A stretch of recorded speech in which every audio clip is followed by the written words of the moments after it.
నర్సే తాతతో రప రప ఇక మరి ఇవాళ మన రప రప వార్తలలో పెద్ద పెద్ద వార్తలు ఏమున్నాయో జప్పున అరుచుకుందాం పారి చలో. అధికారులకు ఏసీ రోగము, ముఖ్యమంత్రి అవుతుండట మస్తు కోపం. ఇది కలియుగం కాదు మాయల యుగము. కాంగ్రెసులో ఇమడనిస్తలేదట, కారు దిక్కే చూస్తుండట.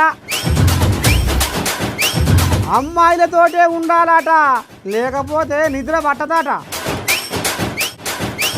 అడిగిండాట లంచం, సిద్ధంగా ఉంది అత్తగారింట్లో మంచం. వస్తాయట కొత్త కారట్లు, ఇస్తందుకే సర్కారు పాటలు. అసలు మొత్తానికి మీ పానాలకు ఏమనుకుంటుర్రో ఏం కథో కానీ చెమట గారితే సర్వ రోగాలు మాయమవుతాయిలా. కానీ మీరు కాలు గడప దాటనిస్తలేరు, అంటే మీరే రోగాలను కొని తెచ్చుకుంటుర్రు. అదే రోగము ఏందనుకుంటుర్రు? ఏసీ రోగము. ఏసీ రోగము మిమ్మల్ని బిర్ర పట్టుకుంది. జర్ర మీరు కాలు కలిపితే ఏసీ రోగం మిమ్మల్ని ఇష్టపెడుతుంది, దులిపేస్తుంది అని అనుకొస్తుండులా. ఎవరు ఏంది ఏం కథ అంటే ఇక చూద్దాం పని. పెద్ద మనిషి ఏమనుకొస్తుండు?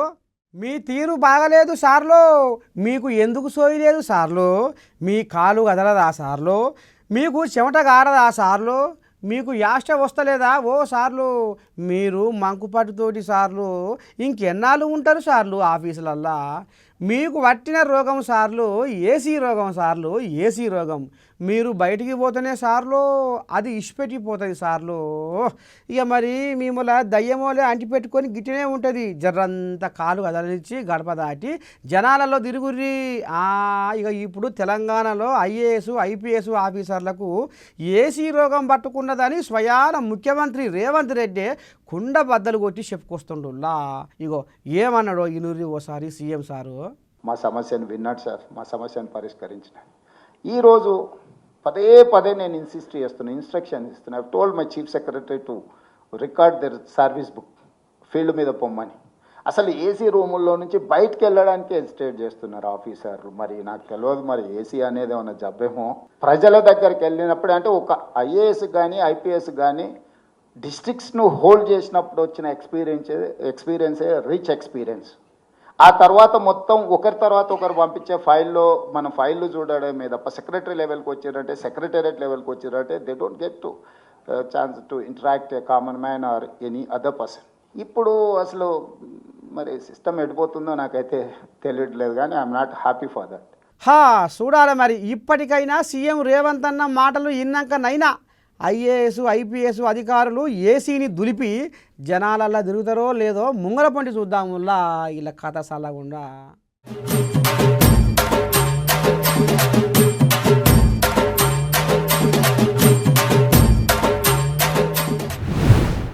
ఇక ఈ మధ్యకాలంలో నీ దండం పెడితే అడ్డమైన దుజగాలు సోపతి కూడి ఏం చేద్దాము, ఎట చేద్దాము, ఎవరింట్లో జ్వరపడదాము, ఎట్లా సొమ్ము పోగు చేసుకుందామని ఇదే ధ్యాసనుల్లా కొంతమంది దగులుబాజిగాళ్ళు. ఇక ఈ రకంగా నెంబర్ ప్లేట్లు లేకుండా ఏదేదో కథ నడిపించుకుంటా బండ్లు ఇయ్యరమయ్యర రోడ్ల మీద చెక్కర్లు కొడుతుర్రు అట. ఇక వీళ్ళ తతంగం అంతా అరుచుకుంటందుకు వీళ్ళు ఏం పని చేసిరో చూడు ఈ మెదక్ పోలీసు వాళ్ళు. ఇది కలియుగమా లేకపోతే మాయల యుగమా ఎక్కడ అర్థం కాని తీరైపోయిందిలా. ఇంతోడు అంతోడు పసిబోరని కానించి పండు ముసలోని దాకా సాట ఫోన్లకు అలవాటు పడి నడుస్తున్న కాలం ఇది. ఇక ఈ ఫోన్లలోనే కొందరు సైబర్ నేరగాలు ఫోన్లు చేసి ఇది నొక్కమని అది ఒత్తమని పైకం కాజేస్తుర్రు మన బ్యాంక్ అకౌంట్లల్లా. ఇగో గీ తీరుగా కూడా దొంగ బట్టెవాసుగాళ్ళు నెంబర్ ప్లేటు లేకుండా దొంగతనం చేసినా దొరకకుండా తప్పించుకోవచ్చు అని అమ్మా ఆర్సీ కాగితాలు బండి నెంబర్ లేకుండా తిరుగుతురాడనుల్లో. అమ్మో నీ దండం పెడితే బాగానే ఉందిగా కథ. ఇగో ఈ పోలీసారు ఏం చెప్పుకొస్తుండో ఇనూరి మీరే. ఒక్కొక్క టీంకు ఒక 6 to 7 మెంబర్స్ను మెన్ను మరియు ఆఫీసర్స్ పోయి ఒక్కొక్క టీంకి ఒక ఎస్ఐ ఇన్ఛార్జ్గా ఉండి సిఐ గారు మరియు లోకల్ ఎస్ఐ గారు అన్నీ సూపర్వైజ్ చేసుకుంటా అన్నీ మనం చెక్ చేస్తే ఇప్పటికీ మనకు 92 వెహికల్స్ అంటే వితౌట్ పేపర్స్ కరెక్ట్ లేకుండా 92 motor cycles plus 5 autos papers ఏమి కరెక్ట్ లేవు. వాళ్ళకు ఒక ఇన్సూరెన్స్ లేదు, వాళ్ళ పేరు మీద ఆర్సీ లేదు. కొందరైతే ఇప్పుడు 17 వెహికల్స్ నంబర్ ప్లేట్లు కూడా లేకుండా వాళ్ళు ఇక్కడ వెహికల్స్ తిరగడం జరుగుతుంది. ఇవన్నిటినీ మేము వాళ్లకు నోటీస్ ఇస్తాము. ఇప్పుడు నోటీస్ ఇచ్చి ఈ ఒక 15 డేస్ లోపల మన 1 వీక్ లోపల వాళ్ళు నెంబర్ ప్లేట్ లేని వాటి ఎక్కువ వయలేషన్ వాటి సీజ్ చేస్తాము. కొన్ని స్మాల్ వయలేషన్స్ ఉంటే వాళ్ళు రెక్టిఫై చేసుకున్న వాటికి నోటీస్ ఇచ్చి 15 డేస్ లోపల వాళ్ళు మొత్తం కరెక్ట్ చేసుకొని రావాలా, లేకుంటే మొత్తం అప్పుడు సీజ్ చేయడం జరుగుతుంది. మొత్తానికైతే సరైన కాగితాలు లేకుండా తిరిగే 100 సైకిల్ మోటార్లను 10 ఆటోలను పసిగట్టి దొరకబట్టిరడనుల్లా ఈ పోలీసులు. ఇక మరి జనాల భద్రత కోసమే ఇంతమంది పోలీసులము తూఫాన్లో అడుగుపెట్టి గీ తతంగం నడిపిస్తున్నాము, మేము చాలా కష్టపడుతున్నాము, ఇక గిన్ని బండ్లు దొరికినాయి. ఇదంతా ఎవరి కోసము? మీకోసమే. ఇక దగులు బాజిగాళ్ళు ఈ రకంగా రోడ్ల మీద తిరుగుతుర్రు, వస్తువులం పోతోలం కనిపెడుతుర్రు, కొత్త కొత్త పగటేశాలు వేస్తుర్రు. కాబట్టి ఇక గీళ్ళు దొరకకుండా ఉరుకులో పెడుతుర్రు. కాబట్టి ఇక జనాలు జాగ్రత్తగా ఉండాలని, సైబర్ నేరగాళ్ళు ఎక్కువైపోతుర్రని పోలీసు వాళ్ళు నీ దండం పెడితే జనాలకు సిలుక చెప్పినట్టు చెప్తుర్రులా. అందుకనే జనాలు జర్ర పైలం సుమా.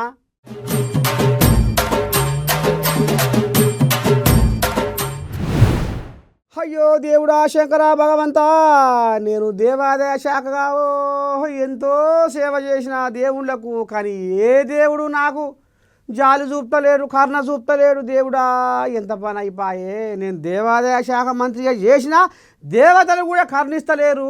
ఉత్త పుణ్యానికి కారు దిగితే కాంగ్రెస్లో కలిస్తే నన్ను ఈడ పెడుతుర్రు, ఆడ పెడుతుర్రు, మొత్తమే కలవనిస్తలేరు. నా అంటూ సొంటూ ఏది పట్టించుకుంటలేరు. అంత గబ్బు గబ్బు అవుతుంది వ్యవహారం. ఏం చెయ్యా?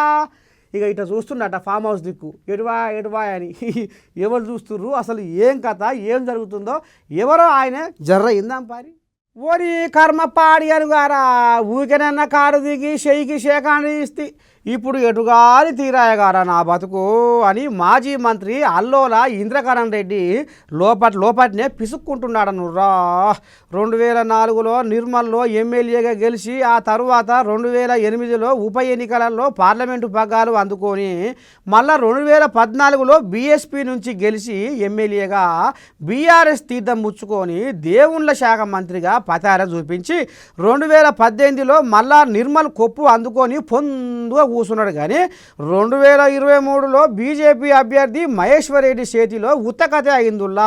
ఇక ఈ రకంగా అయినాక దిక్కులు చూసుకుంటా కాంగ్రెస్ జెండాను గుండెలో నాటుకుంటా అని పట్టుబడితే అమ్మమ్మమ్మమ్మమ్మ వద్దు అని కాంగ్రెస్ పెద్ద ముత్తైదువులు కార్యకర్తలు ఇంద్రకరణ్ రెడ్డి రాకను అడ్డగిస్తే ఇక ఇటో అటో దీపాదాస్ మున్సి పుణ్యాన కాంగ్రెస్ తీర్థం ముచ్చుకుంటూ కానీ ఇంద్రకరణ్ రెడ్డిని దగ్గరికి కట్టేసి దూరం మేత చేస్తున్నాడనుల్లా ఈ కాంగ్రెస్ వాళ్ళు.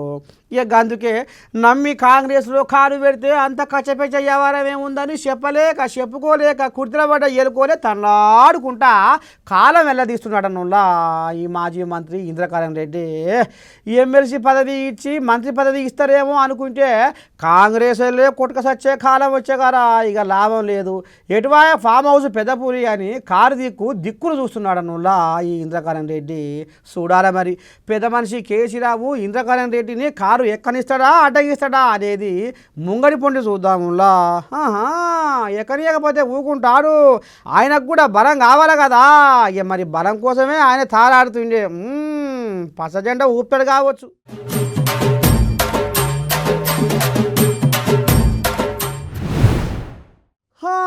నాకు నిద్ర పడతలేదు, నాకు నిద్ర పట్టది కూడా.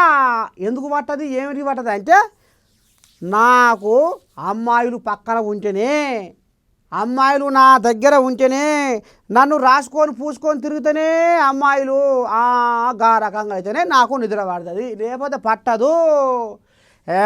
నిన్నయాలే మా ఇంటే నెల రోజులలోనే 7గురితోటి సోపతి చేసిన, కానీ నాకు అమ్మాయిలు లేకపోతే అస్సలకే నిద్ర వస్తలేదట ఈ మోతేవారికి. ఇక ఆయన ఉద్దారకం ఏందో, ఆయన ఏం శిల్క పలుకులు పలికిండో జర్ర ఇంతే కానీ అర్థం కాదు.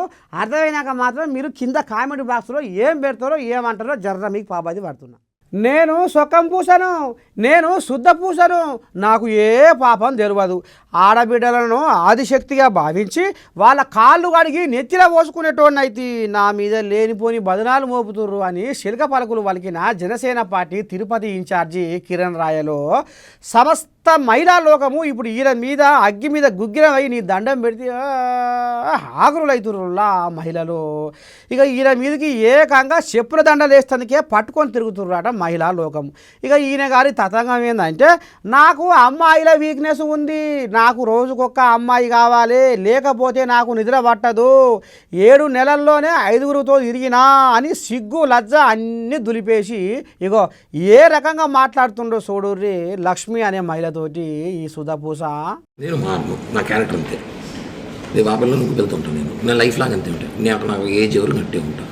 మరి నేను ఎవరు నీ లైఫ్లో? నాకు తెలియదు నా లైఫ్లో నేను అంతే, నాకు నా క్యారెక్టర్ అంతే. నువ్వు నా లైఫ్లో ఉంటావు, బట్ నేను చాలా మంది అమ్మాయితో పోతా. నా పిచ్చిది, నాకు పిచ్చి, నాకు అమ్మాయిలు పిచ్చి. నేను అంతే చెప్తున్నాను కదా, నా వీక్నెస్. నా వల్ల కాదు, నాకు వీక్నెస్. నువ్వు 10 ఏళ్ళు ఉన్నప్పుడే 10 మంది మార్చాను తెలుసా నీకు? నాకు తెలిసింది నలుగురే, నీకు తెలియకుండా 6 మంది మార్చాను. ఇప్పుడు ఈ 7 నెలల్లో 5 మంది తొక్కున్నా నేను ఉన్నా. ఇదే తిరుపతి బ్రహ్మణుడు పవన్ ఇంటికి పోతాను నేరుగా, సీరియస్గా నా కూతురు మీద చెప్పు, ఇంటికి వెళ్తాను. తప్పు నా వయసు నాకు అబ్బాయిలు అటు ఉన్నారు ఈ రోజులు, రాని పిలుస్తున్నారు, ఏం చేయమంటావు? మీరు చాలా మోగోని గారు, నా మెంటాలిటీ అంతే. నేను మారలేను, ప్లీజ్ నన్ను మారనొద్దు.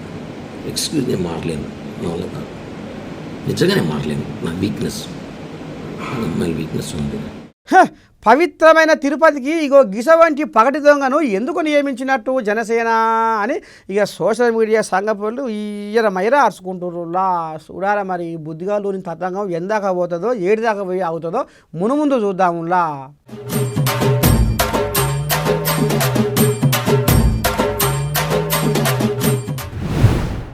ఓ సారు జర నన్ను ఏమనకుర్రి, నేను మా సొక్కం పూసను, నేను మా శుద్ధ పూసను, నాకు ఏ పాపం తెలియదు. అరే అన్యాలంగా నన్ను కేసులో ఇరికిస్తున్నారు సారు, మీ బాంచను, మీకు పాపతి పడుతున్నా, మీకు దండాలు, మీకు క్షణార్థి.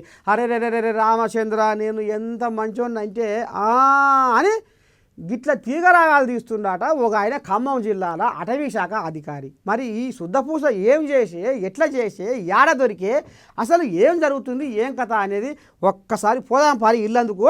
ప్రకృతిలో నివసించే నరలోకం కంటే మూగజీవులే గొప్ప అని చెప్పడంలో తప్పేం లేదు.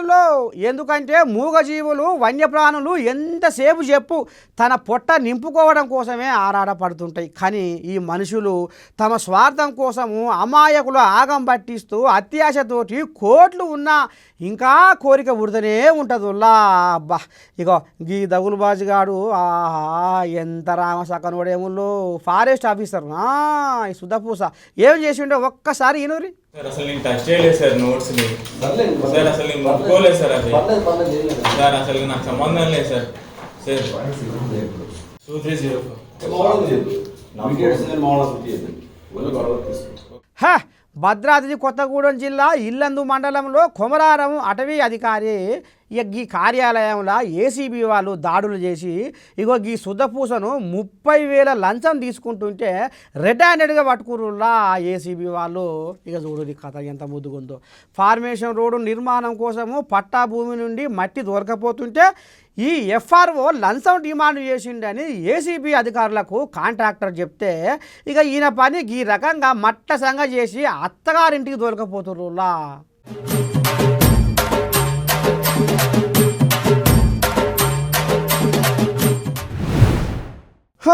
ఇక కేసీరావయ్య అయ్యావున నీ దండం పెడితే రేషన్ కార్డు అని చెప్పులు అరుగుతట్టుగా తిరిగిర్రు ఆఫీసులో చుట్టూ. ఇక ఆ దరఖాస్తులు చల్లగుండా ఓ అమ్మ ఇక చెత్తబుట్టలల్లా మురట్ల మూలుక్కుంటా ఓ గిట్లా అని అక్కడికి వస్తారకాల చెదలు పట్టిపోయినాయి. ఇక మరి రేవంతమయ్యా ఇక మరి కొత్త రేషన్ కార్డు ఇవ్వాలి, ఎలక్షన్ల కోడు, ఎమ్మెల్సీ ఎలక్షన్ల కోడు ఎక్కడెక్కడ లేదు, ఎక్కడెక్కడ ఉన్నది లేని కల్లా ఇయ్యాలి అని అధికారులకు ఏవో చెప్పుకొచ్చిందట. అసలు ఏంది ఏం కథ అనేది చూద్దాం పారి. ఓహో, ఇక కొత్త రేషన్ కార్డులకు రేవంత్ అన్న సర్కారు పచ్చ జెండా ఊపిందుల్లో. మొత్తం మీద సంక్రాంతి పండుగకే కొత్త కార్డులు ఇచ్చి సన్న బియ్యం బువ్వ తినబెడదామని అనుకుంటూ కానీ ఇక అటో ఇటో జర్రంతా ఆల్చమైంది. ఇక మరి ఇంట్లోనే ఎమ్మెల్సీ ఎలక్షన్ల కోడ్ వచ్చింది కాబట్టి ఇక ఇక్కడ ఏవైతే ఏ జిల్లాలల్లో ఎమ్మెల్సీ కోడ్ ఉంటుందో అక్కడ ఇయ్యకుర్రి, ఎమ్మెల్సీ ఎలక్షన్ల కోడు లేని కాడ మాత్రము మీరు తప్పకుండా ఇయ్యాలి అని అధికారులకు ఆర్డర్ చేసిండులా. మొత్తానికి మెదకు, కరీంనగర్, నిజామాబాదు, ఆదిలాబాదు, నల్లగొండ, ఖమ్మము, వరంగల్ జిల్లాల్లో కోడ్ ఉంది కాబట్టి జర్రంతా వీళ్లకు ఆపి హైదరాబాదు, రంగారెడ్డి, మహబూబ్ నగర్ జిల్లాల జనాలకు అర్హులైన వాళ్ళను గుర్తించి కొత్త రేషన్ కార్డులు ఇవ్వాలని ఇక అధికారులకు ఈ రకంగా షెవుల చేసిండుల్లా ముచ్చట. ఇక అధికారులు మరి మొత్తానికైతే ఇక మరి షెడ్డో పటో ఇక మరి గంగిరెద్దులాగా తలకాయ ఊపుతారా లేకపోతే రేవంత్ అన్న కోరికలు నెరవేరుస్తారో ఏం కాదో కానీ మొత్తానికైతే 90 లక్షల రేషన్ కార్డులు ఉంటే ఇక 12 లక్షల మంది అప్లై చేసుకురాటనులా. ఇక మరి 20 లక్షల మంది మాత్రము పేర్ల మార్పిడి కోసం అప్లై చేసుకుర్రాట. చూద్దాం ఇక రేపు ఎంతమంది అర్హులు ఉంటారు, ఎంతమంది అనర్హులు ఉంటారు, దీని మీదే ఇంకా ప్రతిపక్షాలలో ఏ రకంగా నోరు వారేసుకుంటారో ముందు చూద్దాం.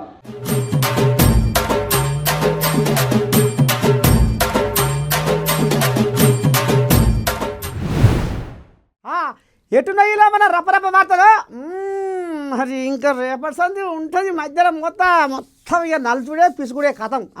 కానీ ఇక మరి రేపు పొద్దుగాల మాత్రం అరే మళ్ళా చూస్తలే రామిరేటట రేపు పేపర్ల జాతకము ఎంత ముందుకు వస్తుంది కథ. అసలైన జాతకం మీ నర్సే తాత చెప్తూనే ఉంటాడు, మీరు చూస్తూనే ఉండాలి ఏఎన్ఎన్ న్యూస్. మళ్ళీ రేపు శ్రీకాంట కలుసుకుందాం. అంతవరకు రాకుండా శనార్థి, నమస్తే, పబ్బతి.